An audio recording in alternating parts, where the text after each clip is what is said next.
What's up, Barnhill family, and welcome back to your home for all things combat sports. Yo. Guys, we got a great show set up for you today. We're going to talk a little bit UFC China, Johnny Walker coming in and upsetting the hometown favorite in Zhang. We're going to talk about Brian T-City Ortega and how he looked not making 145. Did Aljo do enough to really put himself in that title conversation, or should he have finished the compromised T-City? Of course, we're going to talk about the 185 sweepstakes that's happening right now. It seems like there's a four-man tournament that is taking place to see who's going to fight Khamzat Chimaev for the next title shot. And then we're going to talk about the landscape of that division as a whole, as well as a little fighting nerds, because we have Caio Borralho and Jean Silva both looking to put themselves in title contention within the next 30 days. But Nick, I think let's start with what's going on at middleweight, because that to me is like the juiciest topic of the day, right? So you have basically this four-person tournament that's taking place, but it's not really a tournament where there's going to be another fight after these four sort their stuff out and there's two left and so on and so forth. Right. It's really just kind of like RDR versus Fluffy that's been announced now. And then you have, not this coming weekend because it's Labor Day weekend, but the following Saturday we have Caio Borralho versus Nasruddin Imavov. Right. And everybody kind of feels like, okay, it's Caio versus Nasruddin. That's the number one contenders fight, and Fluffy versus RDR is sort of the backup number one contenders fight. But I don't really see it that way. I see it as the UFC. You know, Borralho's had a lot of inactivity. Fluffy's been very active. So has RDR. Imavov looking really good, getting wins against former champions and stuff like that. So the way I think that the brass is looking at it is, look, you four guys go sort it out. Whoever has the most impressive performance is probably going to get Khamzat next. So if you get, let's say, for example, a lackluster decision that Imavov ekes out against Caio, and then Fluffy comes in and, you know, really puts the screws to RDR, or vice versa. I do think that the method of victory and the style points matter, because I think whoever has the most impressive win is going to be the person that slides in there to fight Khamzat next. 100%. And if Imavov goes out there and gets a finish, or Caio Borralho gets a finish, that only puts urgency on Fluffy and RDR to go for a finish even faster than what they had just seen. And I believe you're absolutely right on this about the tournament. And it's going to end sort of at the semifinals, right? Or it's going to conclude. There's going to be no final. Right. The final, and the prize that you get is to fight Khamzat Chimaev in his first title defense, which is a hell of a prize. But these guys are game for the opportunity.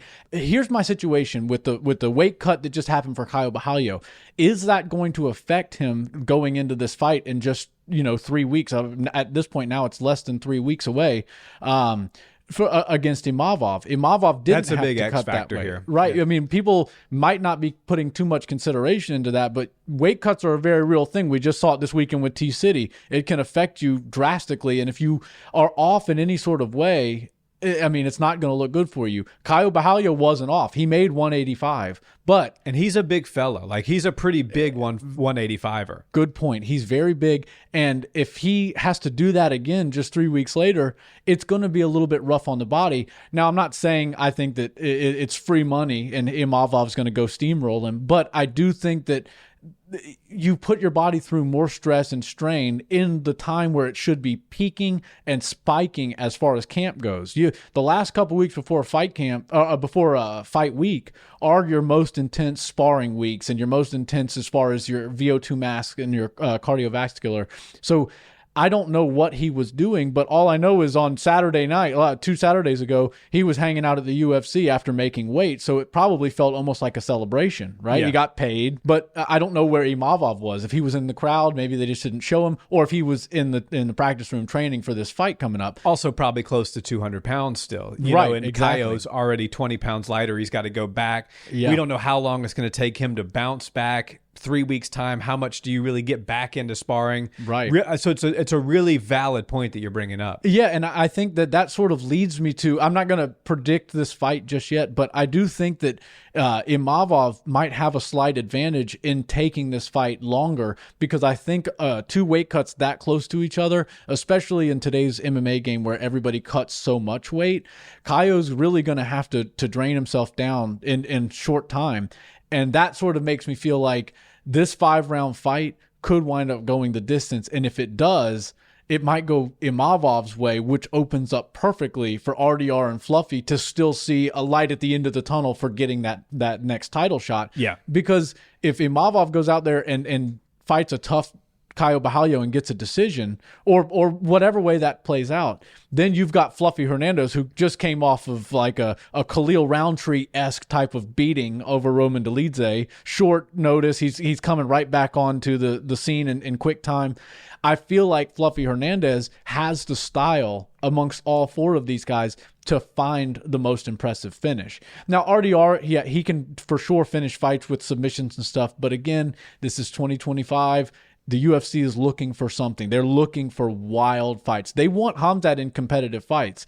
And while I'm not putting anybody down right now, I think that all four of these guys are legit, could be number one contenders, and are in the right spots to get themselves into the title.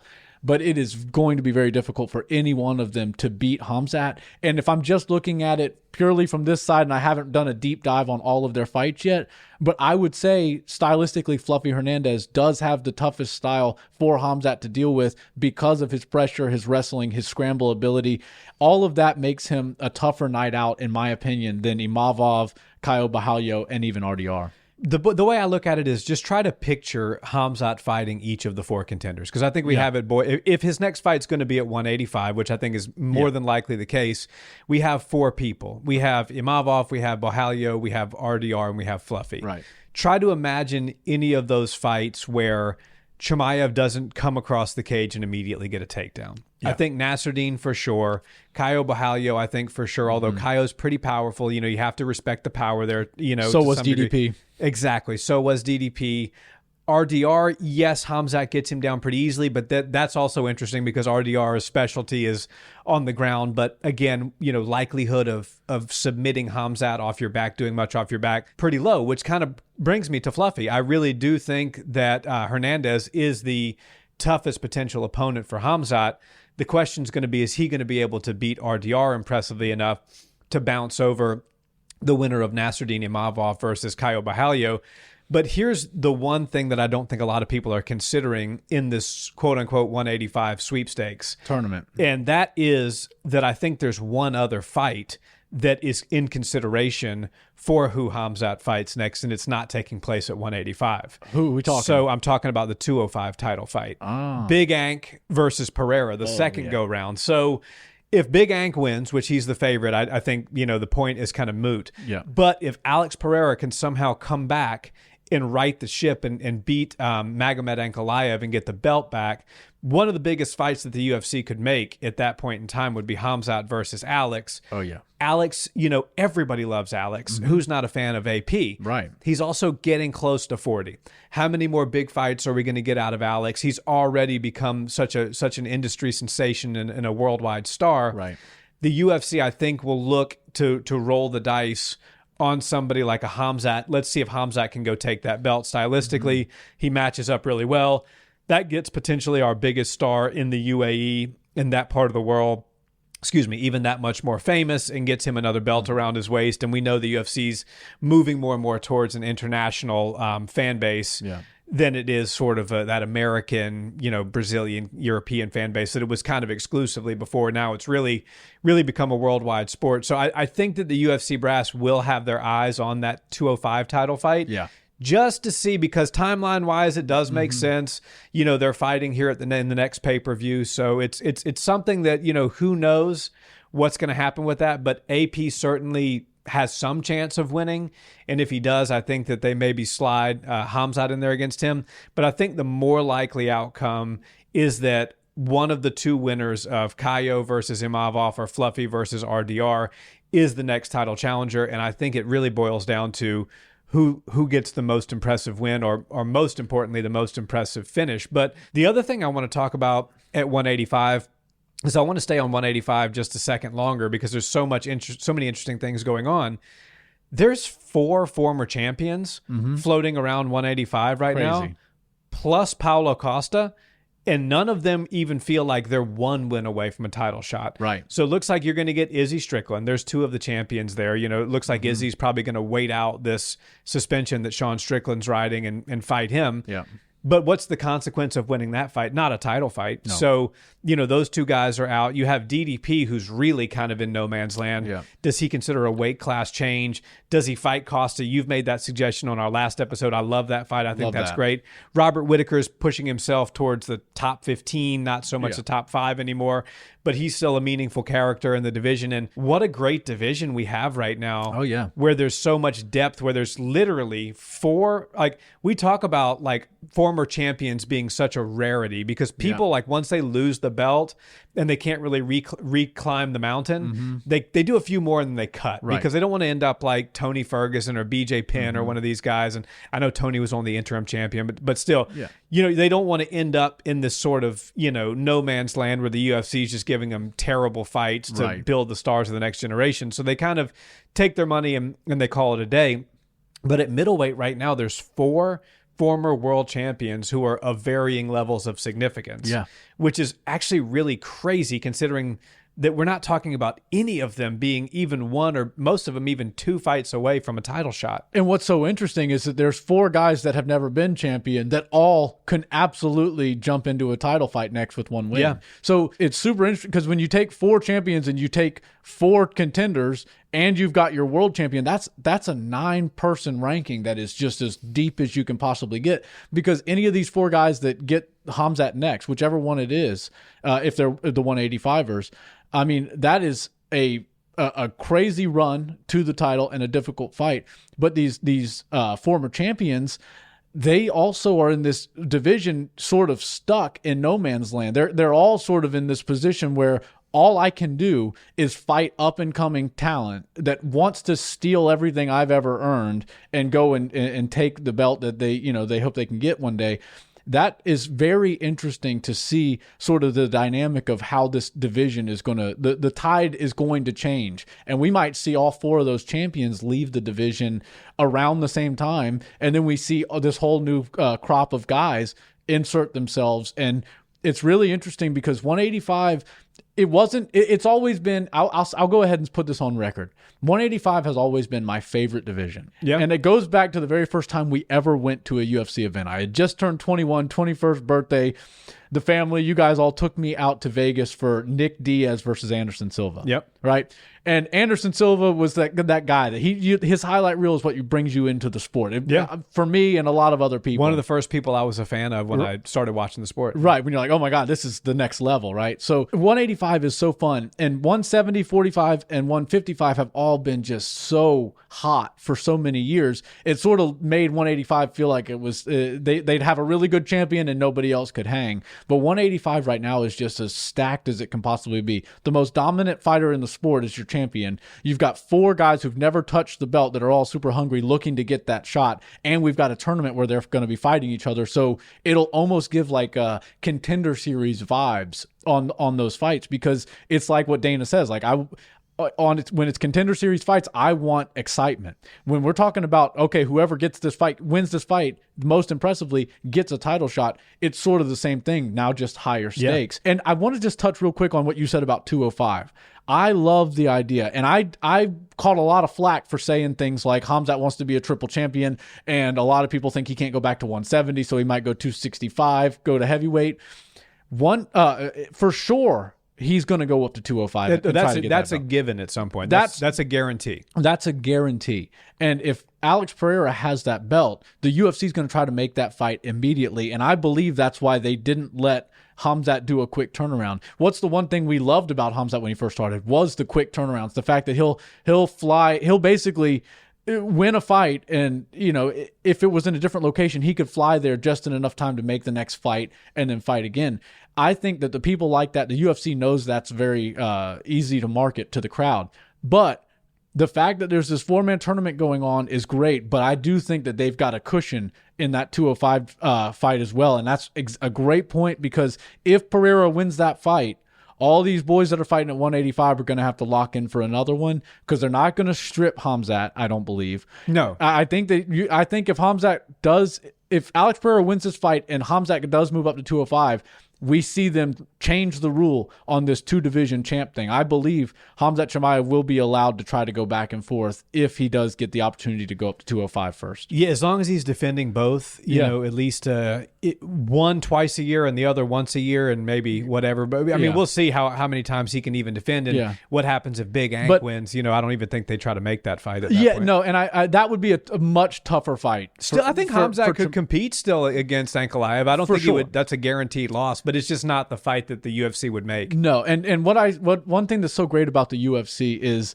they always give us what we weren't expecting, but what we wanted. Yeah. Right. And so, yes, if you told me that Khamzat's going to fight RDR or Fluffy or Caio Bahayo or Imavov, I'm excited. Oh, yeah. But if you say, all right, guys, Pereira just knocked out Ankalaev and we're going to put these guys on hold and push Khamzat up for a Pereira versus Khamzat fight. Now we're talking about the biggest fight that the UFC can make probably right now if you aren't talking Ilya versus Islam or Islam versus Khamzat. Or Jones versus Aspinall. Yeah. Even still, those are all real close, though. I think the numbers on those would all end up being pretty close. So I'd like to see it, and I believe the UFC has the same thought you're talking about. I think that they're going, yes, we got this 4-man tournament for sure. The winner, the best, most impressive winner is going to get the title shot, unless Alex Pereira wins that belt back, in which case Khamzat Chimaev will be fighting at 205 next. Yeah, there's going to be no Khamzat news until all 3 of those fights are completed, and then the UFC is going to make their decision. But, you know, it's funny you mentioned Anderson Silva because I still have him as my best middleweight of all time. Yeah. But one more thing that is interesting about Khamzat Chimaev, Faraz Sahabi, George St. Pierre's longtime coach and mentor. And now brother to us, a budding bantamweight. His brother's really doing well down at bantamweight. I can't remember who he's fighting next, but he's got a good one. Yeah, he is. You know, and Faraz has always been one of the great minds in the game. Yeah. You know, and to be such a young guy and be such a good coach, like he's an underrated coach, I think. And it's because he really hasn't had mega success since GSP. But one thing that he said that's really interesting is that he believes that Khamzat Chimaev is already the best middleweight in the history of the UFC. So I wanted to get your thoughts on that. Obviously, I don't agree with that. Like, I understand where he's coming from skill-wise. Could any middleweight that has ever competed have defeated the Khamzat Chimaev that we just saw beat DDP? No. Probably not. But I am still somewhat of an MMA purist. Like, you do need to, like, your record, your accolades, your accomplishments do matter. Yeah. And Anderson Silva, to me, has the best resume in the history of 185 until further notice. And honestly, I think Israel Adesanya is right there behind him. Yeah. Even though Izzy hasn't looked great in the last couple of years, you still have to put some weight into what somebody did. And the game should always be evolving. You know, that's the thing that I always, when I get in arguments with boxing purist fans, and they say Muhammad Ali, you know, if he came back, he would just demolish Usyk and Fury and Wilder and Joshua. And I always say to them, that doesn't have the same, you know, pull that you think it does. It's kind of like having the opposite effect, because if I was like, you know, Larry Bird could come back right now and he could dominate the NBA, outshoot Steph Curry, and that's not a compliment to your sport. That means that your sport has regressed over a meaningful period of time. And Muhammad Ali was competing many a decade ago. So, you know, it's a very, you know, it's what you can revere and respect the people of old, but you have to hope that the skill level is always rising. And in MMA it is. So yes, I agree with Faraz. Like, the Khamzat that we just saw beats any middleweight in the history of the UFC, but you can't say he's the best middleweight of all time yet, because his record hasn't gotten to that point yet. Right. And now at that point, we're just kind of working on definitions, right? Right. Khamzat Chimaev is the most talented middleweight that has ever existed, for sure. But he's not the most decorated. Right. And I believe when you're talking about the greatest of all time in a division, you have to go somewhat, you can't just go off skill. You have to go off some merit, some of accolades. So, you know, he has people like Anderson Silva, Israel Adesanya. Those were truly like historic title reigns, especially Izzy. I mean, I don't want to say anything because history just seems to make things seem less insane. Like, what Anderson Silva does was truly insane. And I think it was, what do you have, like 8 or 10 title defenses? I'm drawing a blank on the numbers. I think, It might have been 12. Somewhere between 8 and 13, let's just call it somewhere in there, which is insane. But in today's game of MMA, because the game has changed so much and the styles that you see are so fast, I almost am at this place where if a fighter in today's MMA can defend the belt half the amount of times as somebody who did in the Anderson Silva and the Demetrius Johnson days, if they can do it half the amount of time, I see that as equally as good. Yeah. So Pantoja, if he gets to 6 title defenses, I see that as the same as Demetrius Johnson's 12 title defenses back in the day when he was doing it, because the game is so hard, it's so competitive, and regardless of who you're fighting, like, yes, everybody's good at MMA now, but we're getting specialists in very specific things now that are really good. You know, Pantoja, I don't want to talk about flyweights too much, but Pantoja is the most well-rounded flyweight that we have. But if you look at the landscape of people he's going to be fighting in the future and the people that he's going to be competing against in his division, there's some specialists that would be probably the most concerning for him. So I think that the game of MMA is changing so much, and I'm as big a Khamzat fan as anybody. I believe he will likely breeze through a handful of title defenses at 185 and then potentially even mix in a little bit of 205 there, and we'll see what happens after that. But if he does go through he went through DDP, so if he beats one of these 4 guys that he's going to fight next and then somehow matches up with a couple more of them, maybe gets one more champion who decides, he's going to go on a win streak and it's Israel Adesanya, so it's another big name or something like that. If Khamzat can go through wins like that, I could see him being the undisputed best middleweight of all time. Yeah. But it's hard. It's hard to say it right now. I agree. I don't think that he needs to get to the amount of title defenses that Anderson Silva had or that Israel Adesanya had. Yeah, I agree. Winning the title plus 3 dominant defenses like he did against DDP against the Pac right now, you could put him in the conversation for the best middleweight of all time, but it's too early for that.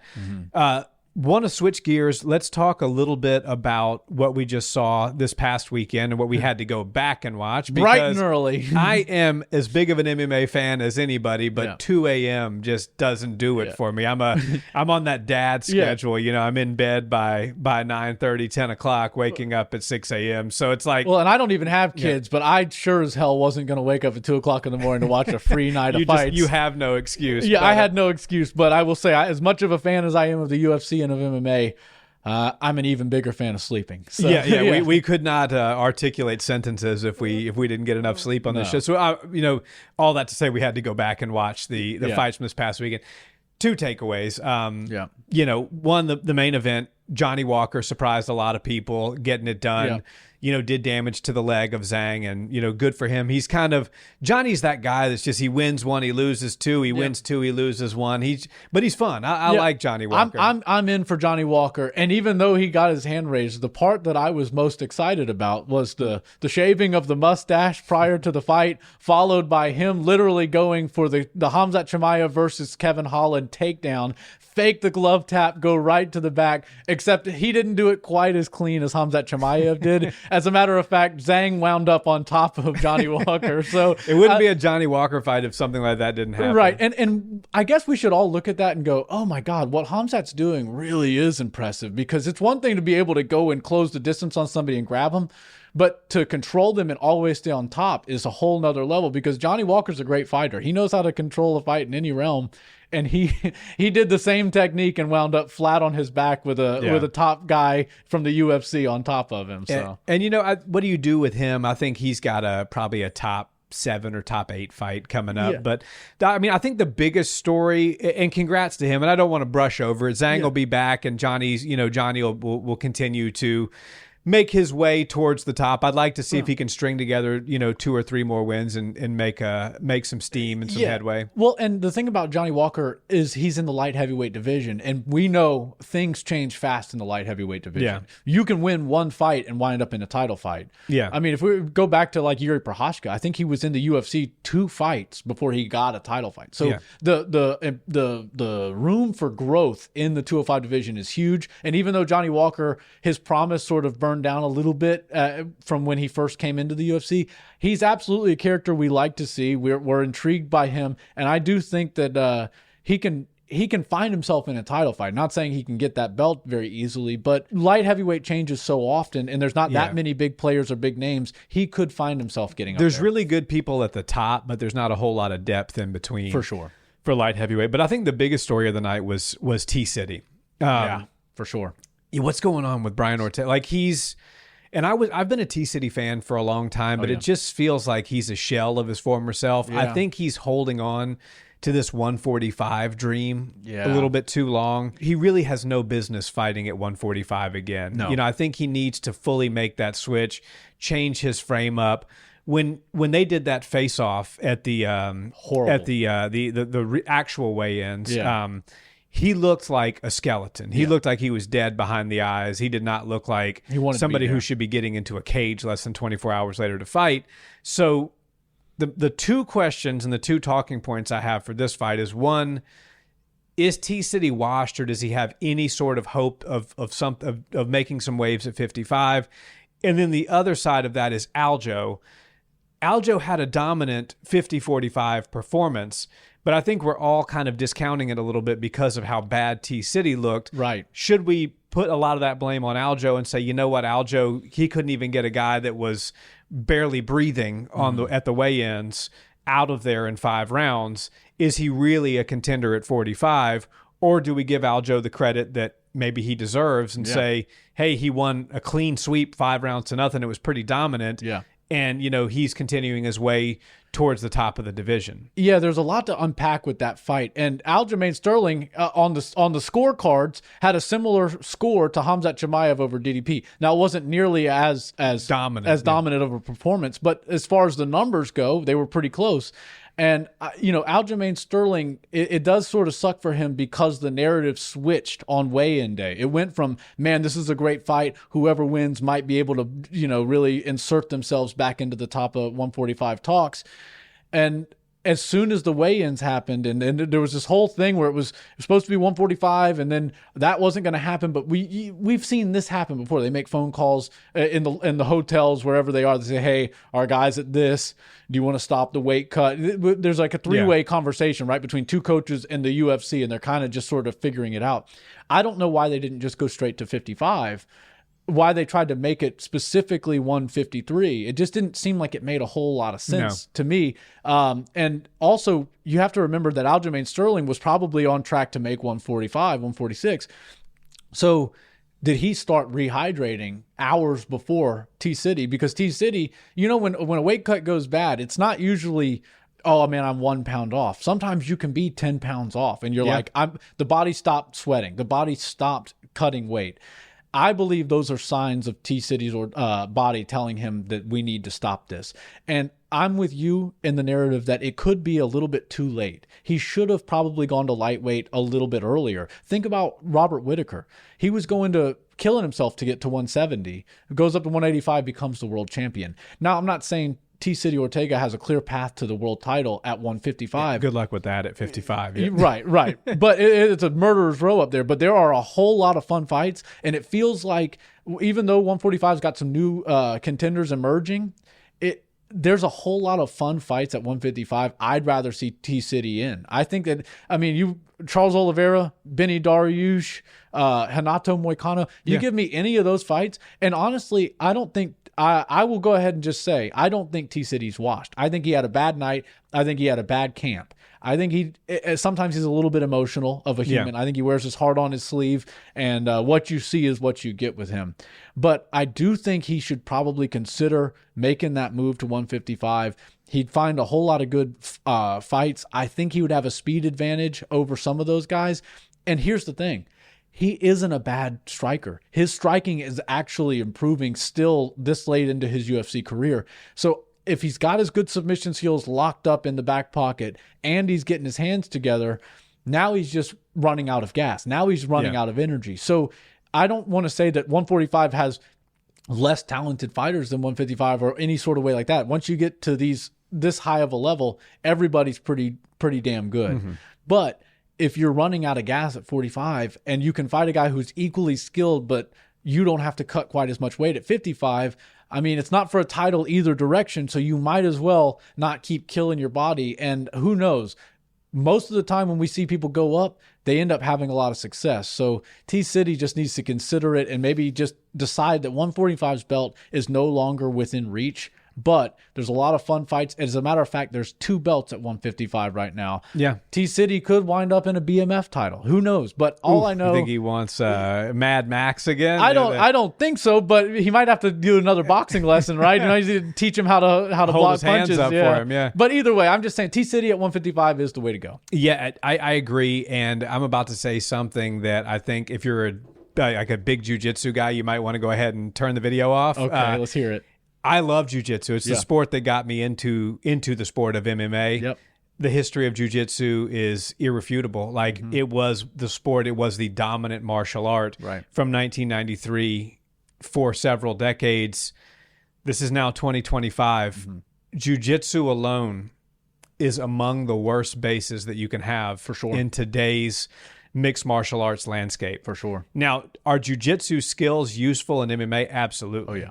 You see great guys like even Islam and Khamzat. They're implementing submissions that have names and techniques that are jiu-jitsu in nature. Right. But having that as your main skill puts you at such a disadvantage. Yes. Because you can't dictate where the fight's going to take place in most cases. Right. Aljo is a phenomenal wrestler. He's going to dictate where the fight takes place because he can easily defend a takedown of T-City. He doesn't have to worry about the submission.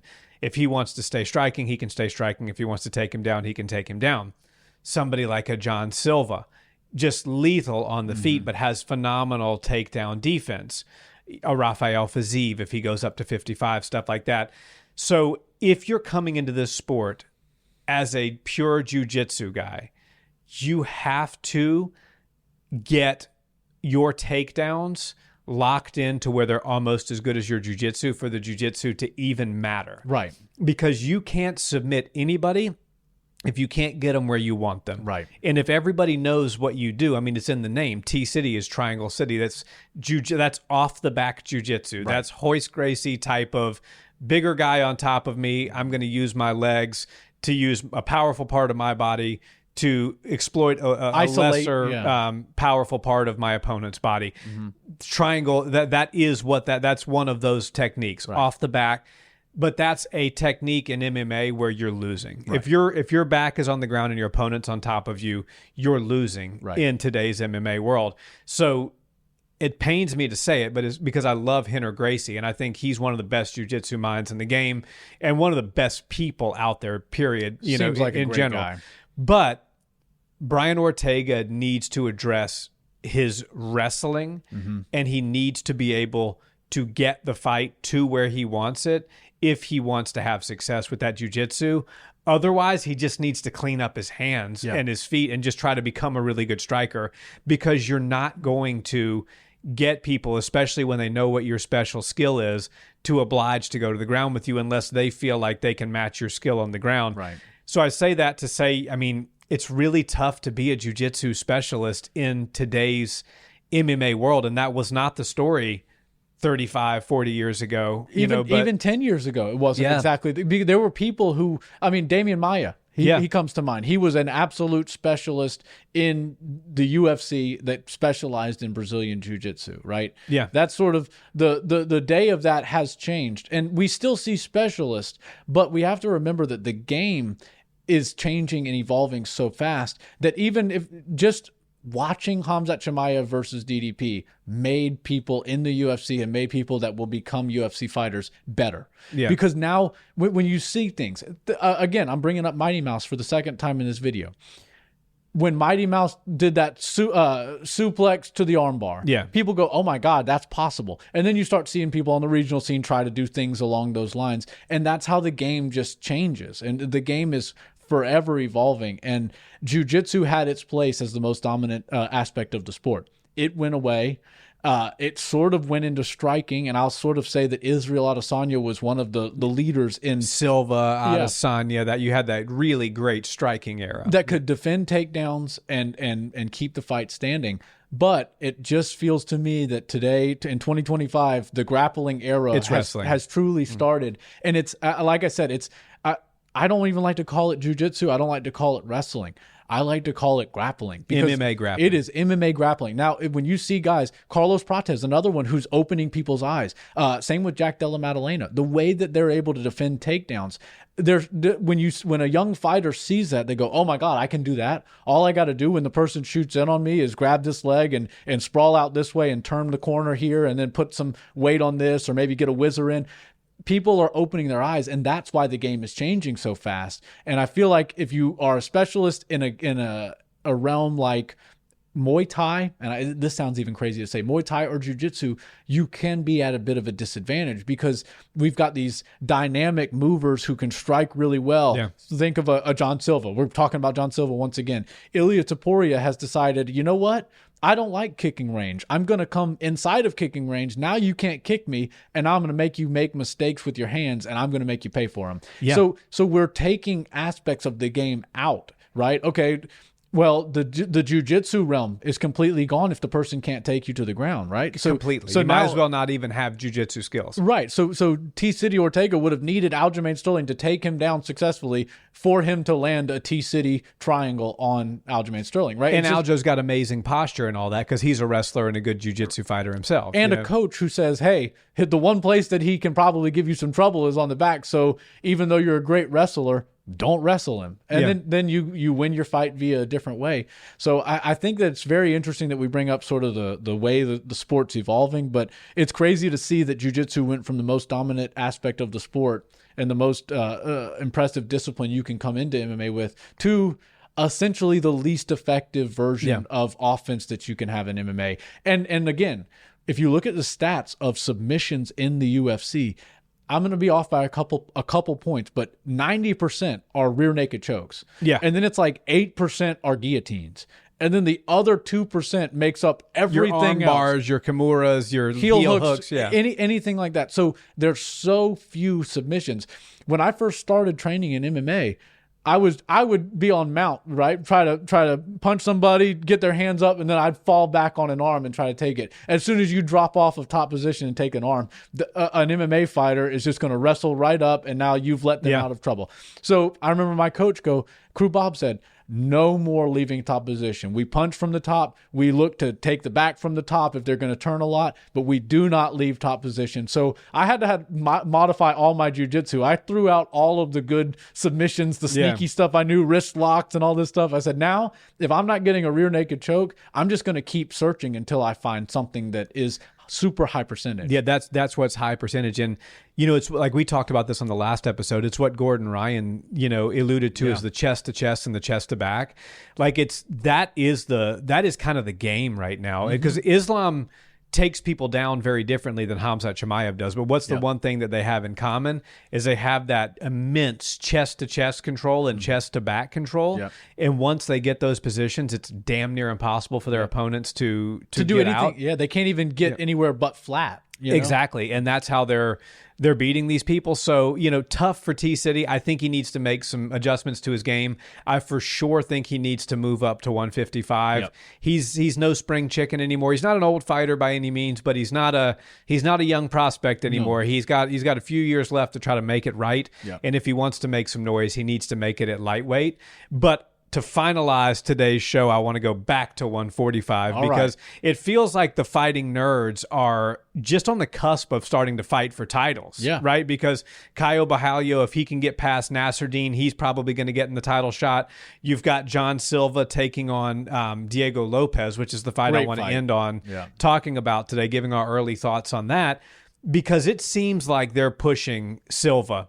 Lord Silva to be the next number one contender. It's probably going to be Volk versus Lerone Murphy. Yeah. And I think they're hoping that Silva fights the winner of that fight if he can get past Lopez. Now, spoiler alert, I'm not going to pretend that I'm going to hold my prediction until the last minute. I'm very bullish on Silva in this one. I like Diego Lopez, but he's a little brash. He's a little wide open. He's a little unpolished. And I think that Jean Silva is going to be able to find his shots on him and ultimately get his finish. But what are your thoughts on the way that they're moving Silva, this fight with Lopez? Do you see it being a competitive fight? And if he gets his hand raised, does that put him kind of on deck for Murphy versus Volk's winner, presuming that happens? John Silva will be fighting for a featherweight title pretty soon. And look, all signs point to that. He is the main event of a 5-round fight night. So what they do when they have a guy who they think could be in title fights is they start to introduce him to 5-round atmosphere. John Silva feels to me like the dark horse of the featherweight division. As a matter of fact, I'm going to go on record and say, unless you send Ilia Topuria to 170, the hardest fight that he could have between 145 and 155, it might be John Silva. Ooh, you think so? Honestly, I think his style is so good. And look, we have to go off common opponents, right? Ilia Topuria looked very, very good against Bryce Mitchell. Real good. Mm-hmm. John Silva played with Bryce Mitchell. Yeah. He didn't even try. It didn't even look like he was trying. Yeah. He was literally just playing around with him. And I think that Ilia Topuria has figured out his body type in such a way to where his game plan and his body are so good at being the smaller fighter. He knows how to get inside. He knows how to get under people. He knows how to come up with some devastating shots that are generated from the ground. How are you going to get under John Silva? I can't imagine that. I feel like Ilia Topuria would be the taller guy at that stare down. Be pretty close, yeah. And John Silva, it can scramble. John Silva can submit people very, very well. Look at Bryce Mitchell. Yeah. He's a well-rounded fighter. He's got that it factor to the highest level. I think of all the fighting nerds, John Silva has the most potential to be a mega star. Yeah. And I mean, the guy is just can't miss TV. Like when you watch John Silva fight, and he only came on our radar relatively recently. Yeah. The fighting and you can go back about 3 months in our videos and see that I predicted that John Silva will be the first champion fighting nerd. Hey, and I think that was might when come Prates and Caio were, operating at all cylinders. Yeah. And I got some flack for that, but I still hold true to that opinion. John Silva is your first champion of the fighting nerds.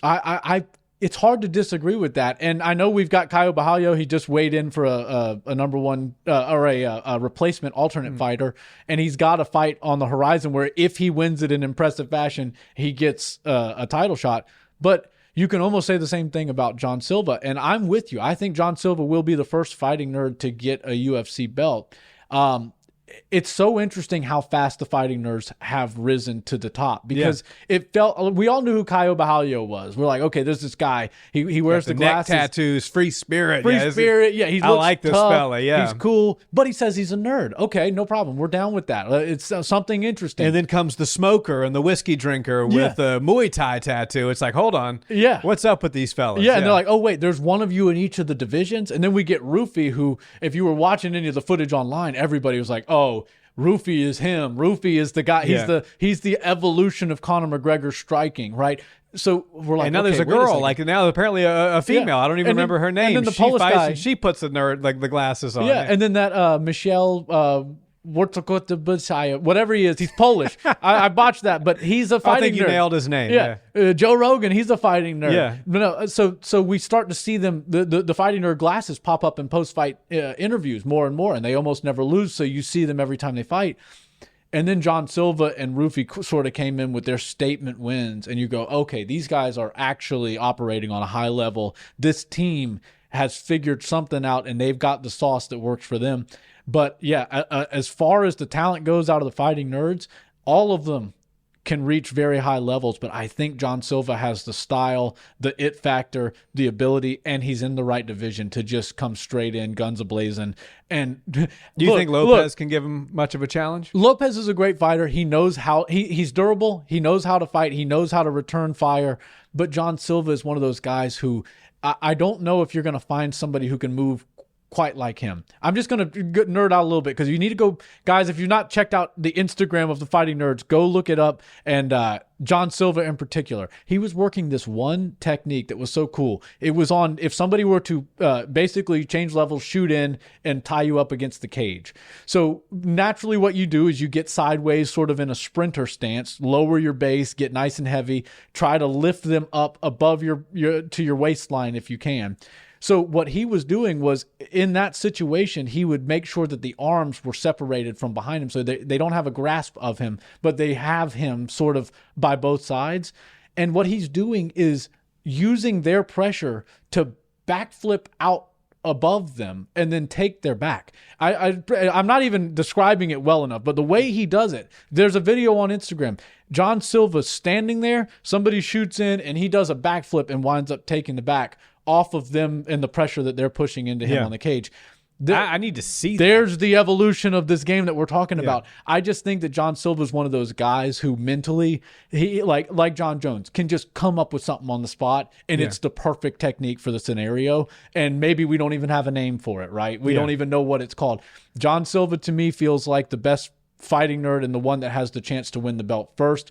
But I do think we see a few fighting nerds get the belts. Yeah, and I think that's a perfect place to leave it. We can get more into those fights. We have a break this weekend. Yeah. Guys, thank you so much for watching this episode. We will come out with some great content next Sunday for Labor Day weekend as well. We hope you enjoy that with your families, and thank you for watching today's episode. We'll see you next time. Peace.